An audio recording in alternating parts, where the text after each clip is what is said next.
오늘 주보에 나와 있지 않는 뜬금없는 성경을 이어서 세 권을 봤습니다. 세 군데를 봤습니다. 좀 뜬금없고 전혀 맥락이 맞지 않는 그 세 개의 구절을 여러분 읽었습니다. 뭐지? 여러분 읽으면서 여러분 어떤 것을 여러분 느끼셨습니까? 뭐 이런 표정 모르겠다 목사님 빨리 대답하십시오. 그런 표정으로 저를 쳐다보고 계신데 목사님 나에게 그런 거 묻지 마세요. 그런 표정입니다. 이 세 개의 말씀이 에스겔, 욥기, 창세기 세 개의 말씀에 공통점이 있습니다. 뭐냐면 이 말씀 가운데서 뭐가 있어요? 하나님의 물으시는 그 물음이 있다는 것입니다. 하나님이 지금 묻고 계세요. 에스겔에게, 욥에게, 아담에게 하나님이 우리에게 물으시는 물음이 있습니다. Why? 왜? 우리는요, 우리의 인생에 이러한 질문들을 던질 때가 있습니다. 하나님 이거 뭐죠? 그런데 이런 질문들을 우리가 언제 던지냐면 우리 인생에 아무런 문제가 없어요. 사방이 평안해요. 자식이 잘 돼요. 사업이 잘 돼요. 그럴 때는 이 문제를 묻지 않습니다. 그러나 우리의 삶에 고통이 찾아오고 환난과 시련이 우리에게 찾아오고 우리가 정말 이해할 수 없는 이게 왜 그러지? 그런 일들을 겪고 있을 때 우리는 왜? 하나님 왜 그러시죠? 이게 뭐죠? 이런 질문을 하나님 앞에 던지는 사람들이 있습니다. 유명한 기독교 변증학가 C.S. 루이스는요 이렇게 이야기합니다. 보겠습니다. 함께 읽습니다. 평안함 가운데서 하나님 우리에게 뭐 어떻게 하신다고요? 속삭이지만 고통권에 하나님은 어떻게 하신다고요? 소리치신대요. 고통권에 하나님 우리에게 소리치십니다. 고난은 우리에게 하나님의 확성기를 가지고 우리에게 말씀하십니다. 우리들의 삶에 중요한 의미 또 질문을 던지고 중요한 깨달음이 있을 때는요 되게 우리의 인생의 고통 가운데서 시련 가운데서 그런 것들이 우리 가운데 찾아오게 되는 것입니다. 사람들이 세상을 참 여러 종류로 나누는데 이렇게 나눌 수도 있을 것 같아요. 하나는 고난으로 인해서 인생이 피폐해지고 원망하고 불평하고 자신뿐만 아니라 다른 사람들의 삶도 망가뜨린 사람이 있습니다. 또 하나는요, 고난 가운데서 문제 가운데서 진지하게 하나님을 바라보며 우리 인생의 물음을 하나님께 묻는 것입니다. 하나님, 나에게 찾아온 이 고난이 무슨 뜻입니까? 이 시련이, 이 아픔이 하나님 어떠한 의미를 가지고 계십니까? 이렇게 묻는 사람이 있다는 것입니다. 바라기는 여러분들이 환난과 시험 앞에서 이해할 수 없는 그 상황 가운데서 원망과 불평으로 다른 삶을 망가뜨린 사람이 아니라 하나님 앞에 진지하게 묻고 나아가시는 여러분 되시길 주의 이름으로 축복합니다. 아멘. 우리가 주목해서 보려고 하는 것은요, 우리의 인생의 물음뿐만 아니라 하나님께서 우리에게 물으시는 물음이 있다는 것입니다. 여러분, 이 세상을 창조하시고 우리 인생을 창조하신 하나님께서 우리에게 왜 물으실까? 전지전능하시고 능력이 많으신 하나님께서 우리 인생에 궁금한 것이 무엇이 있을까요? 하나님이 우리에게 물으시는 것은요, 우리들이 하나님께 그 질문을 던지는 우리의 답답함과 억울함 같은 것을 호소하기 위해서 하나님께서 우리들에게 물음을 던지시는 것 같지는 않습니다. 하나님 왜 우리들에게 이것을 묻고 계시죠? 이 질문이 우리들에게 필요할 것 같습니다. 여러분 다 이렇게 교육 방법론 가운데 하나가 뭐냐면 제일 중요한 것 중에 하나가 뭐냐면 질문을 통해 성장하는 것입니다. 질문을 던지는 거예요.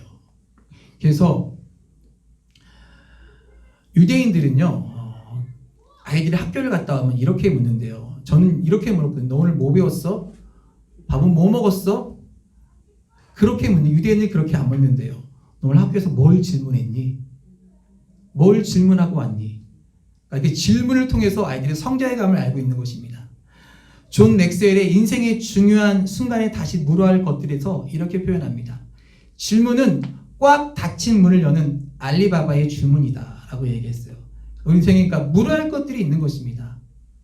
오늘 여러분들의 삶 속에서 질문이 많이 일어나는 것은요, 여러분들이 영적으로 성장시킬 수 있는 좋은 기회라고 생각하시면 됩니다.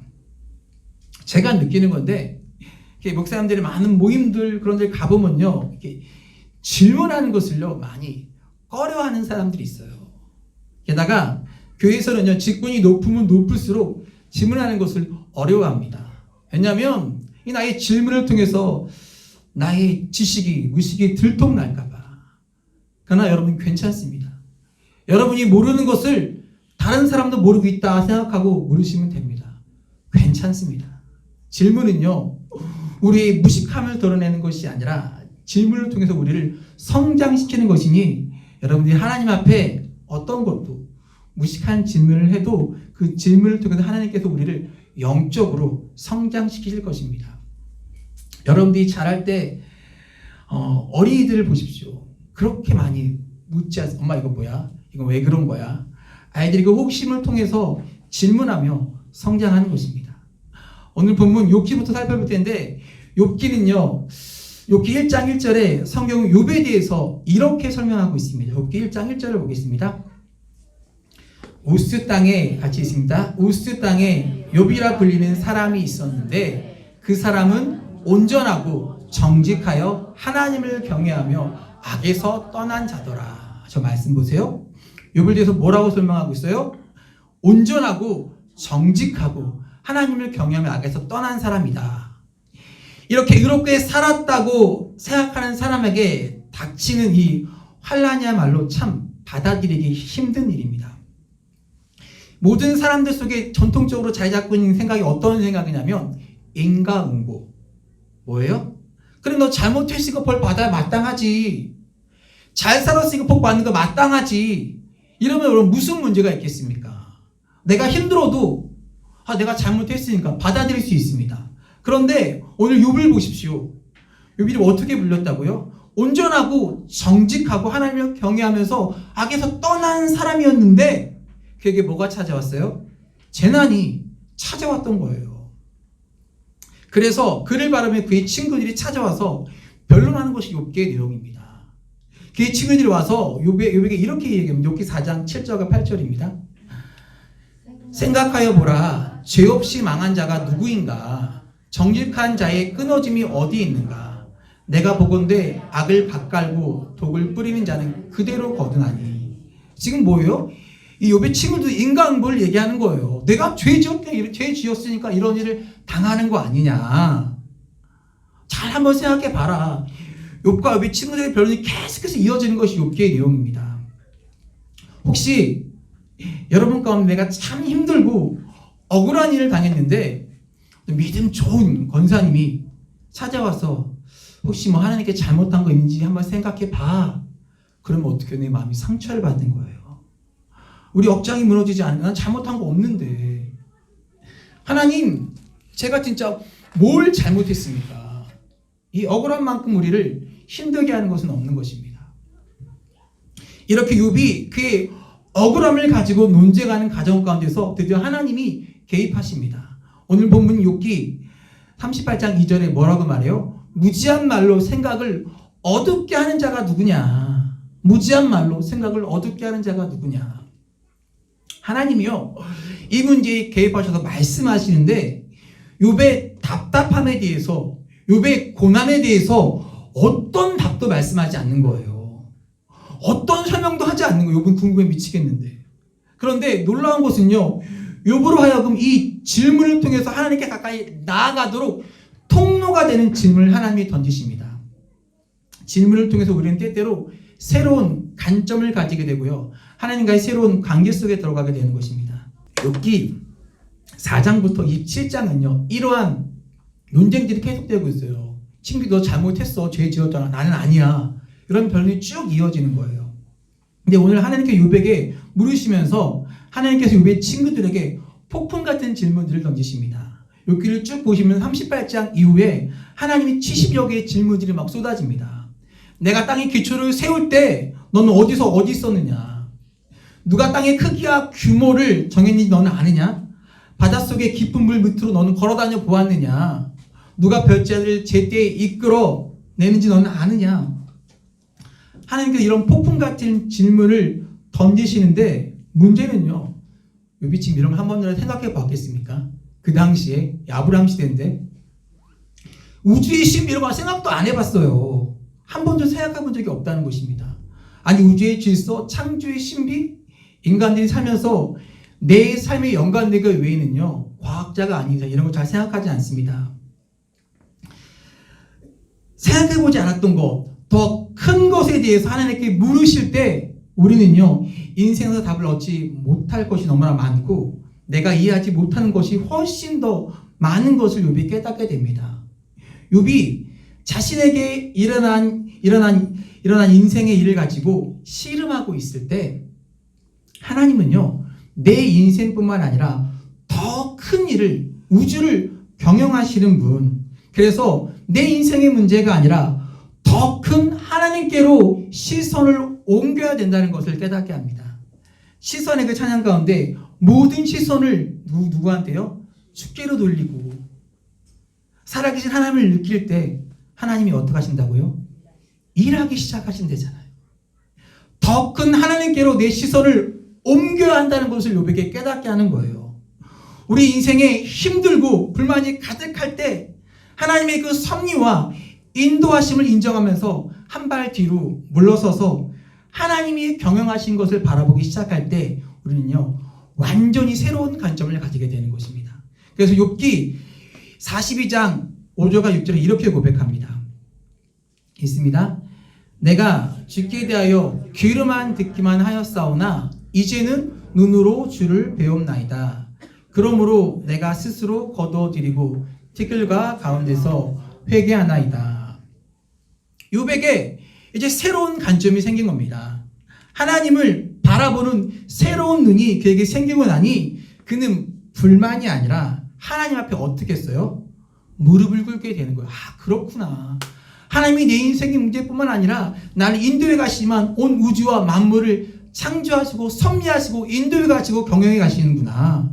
욥이 하나님 크신 하나님 앞에 시선을 하나님께 돌리니까 무릎을 꿇게 되는 거예요. 우리들에게 이런 일이 있지 않습니까? 여러분 혹시 제가 다닐 때는 국민학교였어요. 여러분이 다녔던 졸업했던 그 국민학교 초등학교를 가보신 적이 있습니까? 네, 제가 가보고 깜짝 놀랐어요. 이렇게 작았어? 그때는 되게 커 보였는데 제가 다닐 때 50명이 넘게 한 반에 있었는데 이렇게 작은 데서 그렇게 많은 사람들이 공부를 했나? 청보초등학교 한 반에 16명밖에 안 되는데 그것도 2학년밖에 없는데 여러분 어렸을 때 부모님들이 이런 이야기를 했을 거예요. 커보면 알아. 뭐 알려고 그래. 커보면 알아. 그런데요 우리 자녀들에게 제가 이런 얘기해요. 너 커보면 알아. 뭘 알려고 그래. 커보면 알게 됩니다. 지금 우리들이 알 수 없는 것들을요 커보면 아는 일들이 있습니다. 그리고 우리의 눈으로 보는 것들이 이 큰 눈을 들어보면요 우리들에게 보여지는 것들이 있습니다.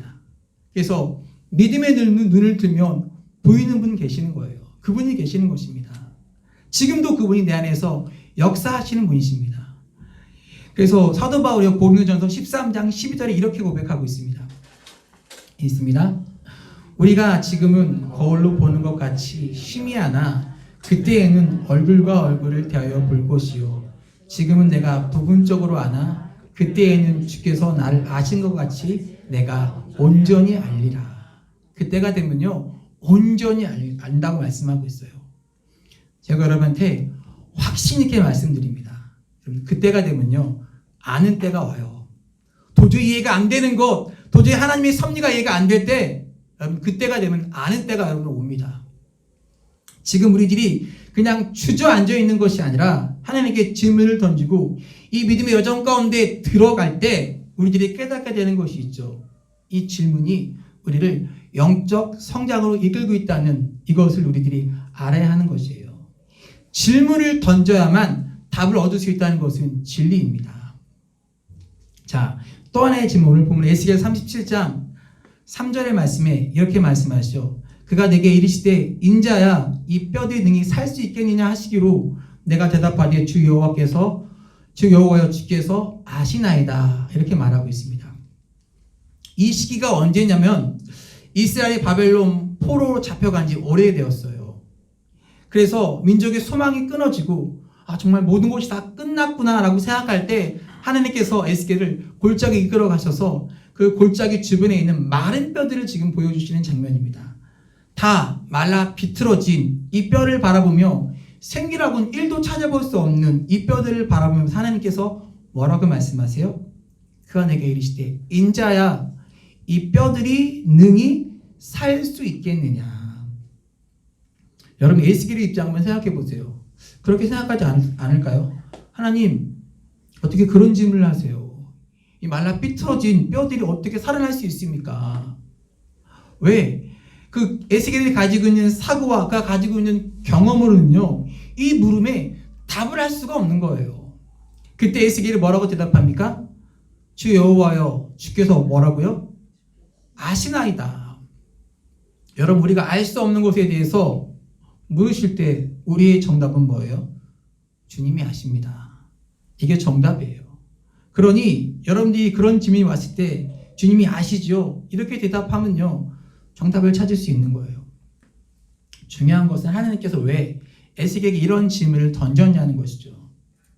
요한복음 21장에 보면요 부활하신 주님께서 제자들에게 찾아오셨고 베드로에게 물으셨던 일이 있습니다. 뭘 물었죠? 베드로에게? 내가 나를 사랑하느냐. 특세 때 나눴잖아요. 내가 나를 사랑하느냐. 베드로는요 그냥 사랑하느냐 그냥 사랑으로 생각하고 내가 주님 사랑합니다. 그런데 예수님께서 세 번째 물으실 때 이 물음이 그런 정도의 물음이 아니구나 생각하니까 베드로가 대답할 수 없었던 거예요. 뭐라고 대답합니까? 예 주님, 주님이 아십니다. 정답이죠. 여러분이 대답할 수 없는 것에 대하여 주님이 아십니다. 문제는 주님이 우리들에게 물으실 때 주님이 아시는 것은 내가 모르는데 주님은 아신다는 거예요. 이것으로 끝나는 것이 아니라 하나님께서 우리들에게 물으실 때는요 그 물음에는 하나님의 계획이 있다는 것입니다. 에스겔에게 저 골짜기를 이끌고 가서 마른 뼈가 살아나겠냐고 물으실 때는요 주님 저는 알 수 없지만 하나님께서 이것을 물으실 때 저 사망의 음침한 골짜기에 있는 저 뼈들에 대해서 하나님이 뭐가 있다는 거예요? 계획이 거기 있다는 것입니다. 단지 우리가 그것을 알지 못하기 때문입니다. 주님께서 공생의 기간 가운데 환자를 향해서 물으셨어요. 내가 낫기를 원하느냐? 이 물음은 뭐예요? 우리 주님께서 이 환자에 대한 치유하고자 하는 계획이 있다는 것입니다. 여러분 부흥이 뭐예요? 이 땅의 황마음을 보소서 주님 우리들에게 부흥을 허락하여 주옵소서. 이 부흥은요 하나님께서 우리들에게 관심을 가지고 계신 데서부터 시작되는 것입니다. 이 코로나 작년에 와서 지금 위드 코로나로 전환됐지만 이 코로나 상황 가운데서 교회들이 참 많이 어려움을 당할 때 하나님께 우리에게 물으시는 거 얘야 이 교회가 어떻게 되겠냐. 많은 목회자들이 코로나 가운데 코로나 이후를 대비해야 된다. 포스트 코로나 그러면서 엄청난 이야기를 많이 쏟아냈어요. 근데 많은 목회자들을 만나서 이 얘기도 명확한 답을 못 듣겠어요. 명확하지가 않아요.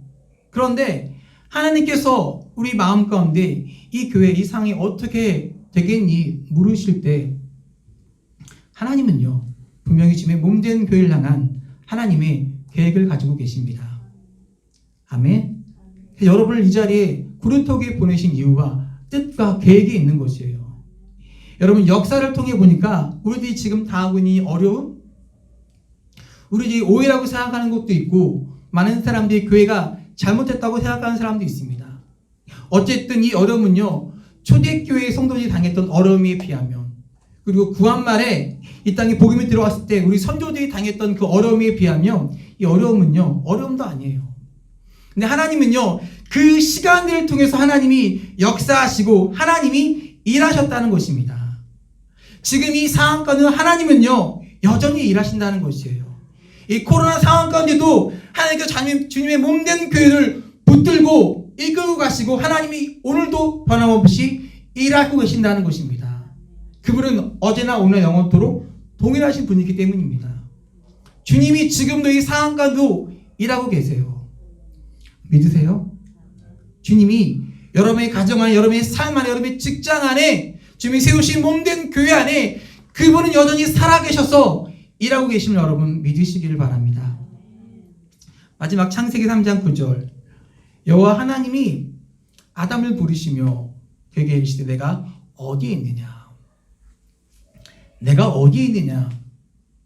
하나님이 아담이 어디인지 몰라서 묻고 계셨을까요? 하나님께서 듣고 싶었던 대답은 뭐예요? 주님, 제가 여기 있습니다. 그런데 죄를 지은 아담은요, 하나님 앞에 하나님 제가 여기 있습니다 라고 말하지 못해요. 그는 숨어버립니다. 하나님께서 우리들에게 너 어디 있니? 라고 물으실 때는 뭐예요?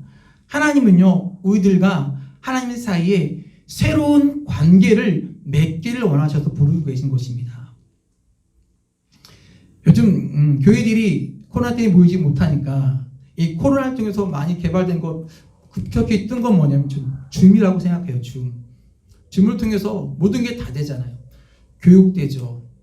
아이들 학위 수업되죠. 미팅되죠. 다 돼요. 큰 교회들이 못 보니까 줌으로 신방을 합니다. 재밌는 것은 성도들이 이런 이야기를 한다는 거예요. 줌으로 신방하는데 꼭 목사님을 만나니까 제 영적 상태를 물으시는 것 같습니다. 정답이에요. 영적 상태를 묻는 거예요. 그런데 육신의 이 몸을 입고 있는 이 담임 목사가 줌으로 가서 얼굴을 봤는데도 목사님의 영적 상태를 아는 것 같다고 생각하는데, 우리가 오늘 하나님께서 너 어디 있니? 라고 물으실 때 우리들이 어디에 있는지, 나의 영적 상태가 어떻게 되는지 하나님은요 나에게 물으시고 원하는 답이 무엇인지를 우리들이 분명히 생각해야 한다는 것이에요. 여러분, 죄의 특징을 아시죠? 죄를 지으면 자꾸 하나님과 멀어지려고 합니다. 하나님의 낯을 피하고 싶어 합니다. 나라의 죄를 지은 사람은요 이 나라를 떠나 도망가고요, 누군가에게 죄 짓고 누군가를 속인 사람은요 내가 죄 지은 그 사람, 내가 속인 그 사람 만나려 하지 않습니다. 아담과 하와에게 오늘 우리들에게 하나님의 낯을 피하라 하는 이유가 있다면 하나님과 우리 사이의 관계가 잘못된 것이니, 내가 어디 있냐고 물으실 때 오늘 우리가 하나님 우리들 사이의 이 관계를 새롭게 하며, 영적 성장이라고 하는 것은 뭐냐면 우리의 삶의 교정을 통해 이루어지는 것입니다. 여러분, 우리의 삶의 잘못된 부분들을 고치면, 습관들을 고치면 우리가 어떻게 합니까? 영적으로 성장할 수 있는 것입니다. 프로그램 중에 오은영 박사가 나오는 금쪽이라는 프로그램이 있어요. 문제 많은 아이들을 오은영 박사가 코칭하면서 그 아이를 온전한 아이로 키우는 것입니다. 문제가 있는 거 고치면요 교정될 수 있는 것입니다. 이런 생각해 보세요. 우리가 자식을 키우면서 이놈이 하는 일을 하고 있는데 부모 보기에 마음에 안 들어요. 이렇게 묻죠. 야, 너 계속 할 거야? 여러분, 이게 묻는 걸로 보이십니까? 제가 설교하는데 여러분 오늘 말씀 잘 들을 거예요? 여러분, 제가 묻는 거로 보이십니까? 잘 하라는 거예요. 잘 들으라는 거예요.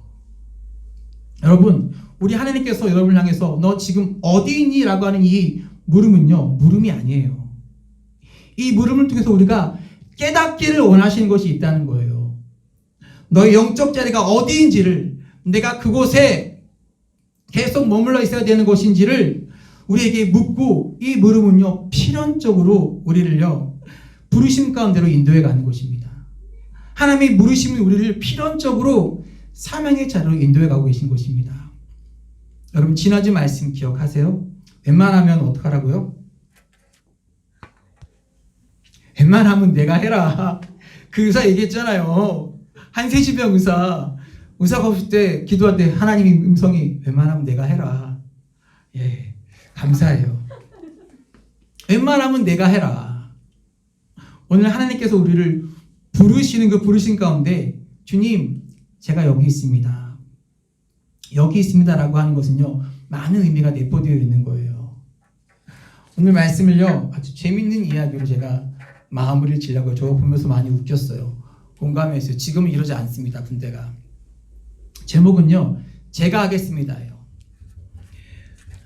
여자분들 죄송해요. 군대 이야기라서 웃길 거예요. 이등병 때 제일 많이 입에 달고 살던 말은 이것입니다. 제가 하겠습니다. 제가 하겠습니다. 이등병은요, 이 식스센스를 능가하는 세븐센스가 있어야 한다고 합니다. 이는 고참들이 무심코 내뱉은 말이나 작은 시임에도 응답할 수 있는 센스입니다. 고참이 늦게 일어나면요, 기지개를 펴고 이불을 만지작거리면요, 제가 정리하겠습니다 하고 달려가서 이불을 쫙 정리하는 거예요. 고참이 오늘은 밥 먹기 싫다 그러면 라면 먹어야겠다 그러면 어떻게 해야 돼요? 제가 끓여오겠습니다 하면 되는 거예요.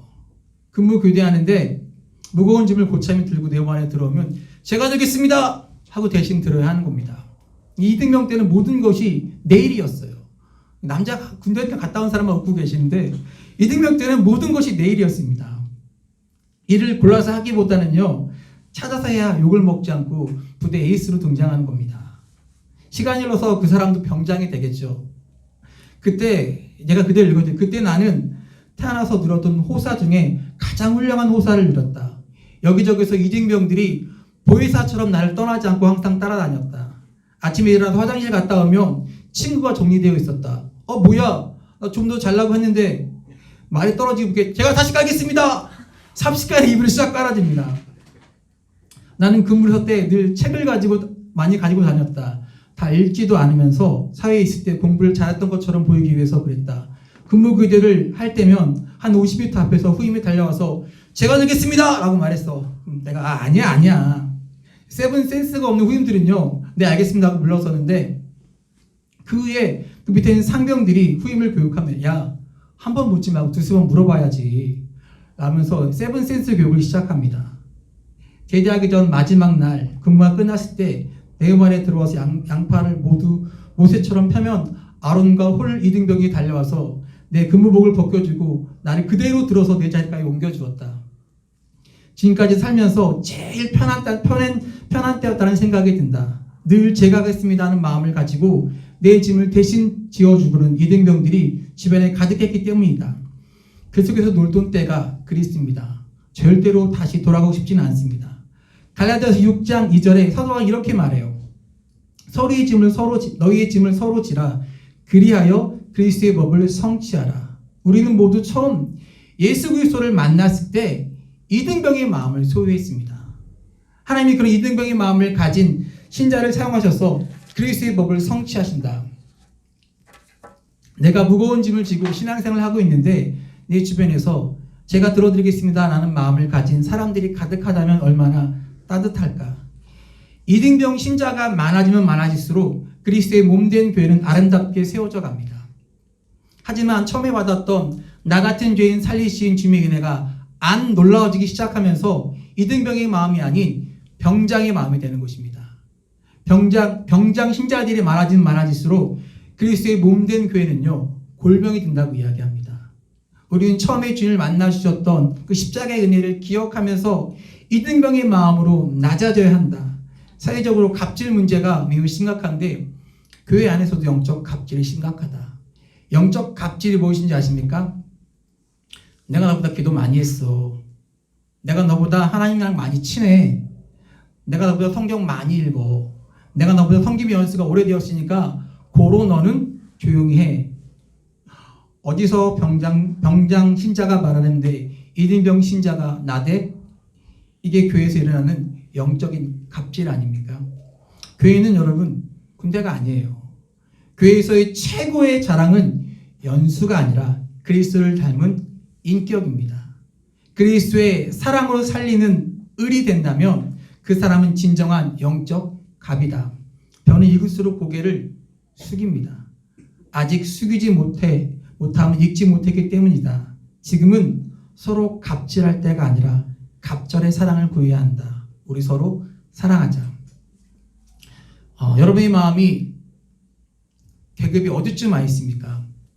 이등병 신자의 마음, 처음 은혜를 받았을 때 그 뜨거운 마음이었는지 아니면 병장의 마음을 가지고 있는지, 하나님께서 오늘 우리들에게 물으시는 물음은 너 지금 어디 있니? 너 지금 어떠하니? 이 물음이 오늘 여러분들을 사명의 자리로 이끄는 물음이 될 수 있기를 주의 이름으로 간절히 축복합니다. 다 같이 일어나서 믿음으로 고백하겠습니다. 부름받아 나선 이 몸, 우리 마음으로 믿음으로 우리 찬양하겠습니다.